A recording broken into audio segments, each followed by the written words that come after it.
Anyway, folks, back again. This is part 3. I'm not sure exactly where I was. I, of course, was talking about Emily Rosa, and she had her science experiment, if you will, that she did in whatever grade. She was 9 or 10 years old, published in the Journal of the American Medical Association. You know, doesn't get any better than that. Anyway, what started all this was this fellow who made the comment, you know, that basically I was a whack job or whatever because of what I had written about energy healing and stuff. Okay, and that's fine. And I don't expect everybody to love me at all. And even if they sort of like me, whatever that means, I surely don't expect everyone to agree with me. You know, I mean, I have some facts, and then I have my opinions. And as you guys do too, as we all well know. And I guess that's part of this YouTube stuff, you know, what do I know?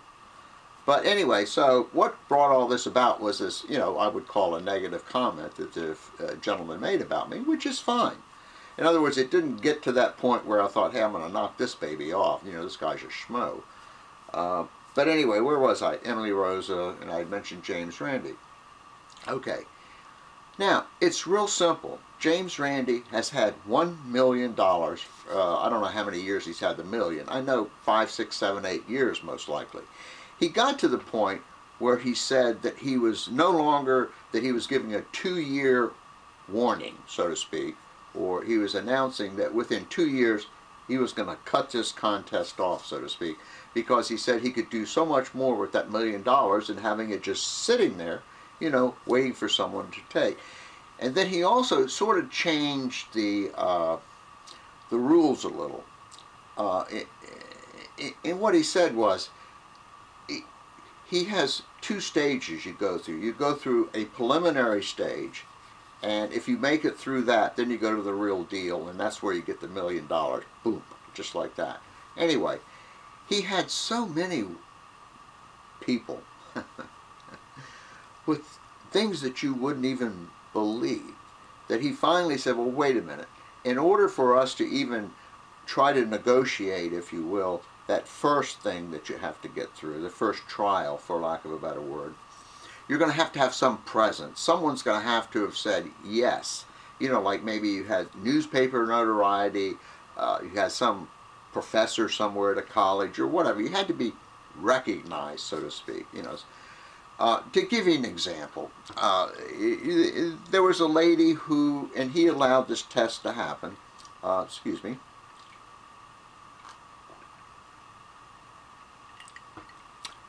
This lady said, this is the truth, I saw this on YouTube.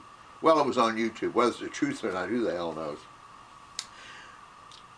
Okay, this is, you can look this up. She said that she can make people urinate. I'm not kidding. This is what she said. So they allowed her to go to their headquarters, or their, you know, their office, main place, so to speak, which is in Fort Lauderdale. And she said, like, you know, using some kind of psychic business, she could make people urinate on themselves. Honest. Of course, the guy who was the potential urinator, whatever, they ran through the test, and of course it failed. But in other words, what I'm trying to get across is that, you know, they will test you. You know, there's no 2 ways about that. And yes, they have tested energy healers before. But anyway, my point is there are, excuse me, over 40,000 nurses, who, that's the number that seems to be out there, who have been trained, whatever that means, in therapeutic touch.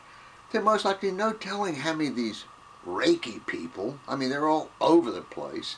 There's Reiki, there's, you know, Jin Shindo, there's quantum this, quantum that, quantum everything, body talk, tap, tap, tap. There's everything under the sun out there. So we're talking thousands of people. And when you include the world, no telling how many of these people are out there doing this kind of stuff. No one's taking Mr. Randi's money. You know, the $1 million is still there. What does this tell you? you know.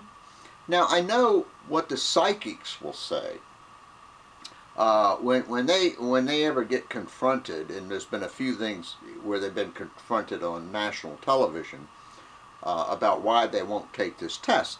You're going to love this. They'll say things like, "Oh, I wouldn't be tested by an atheist." What does that have to do with anything?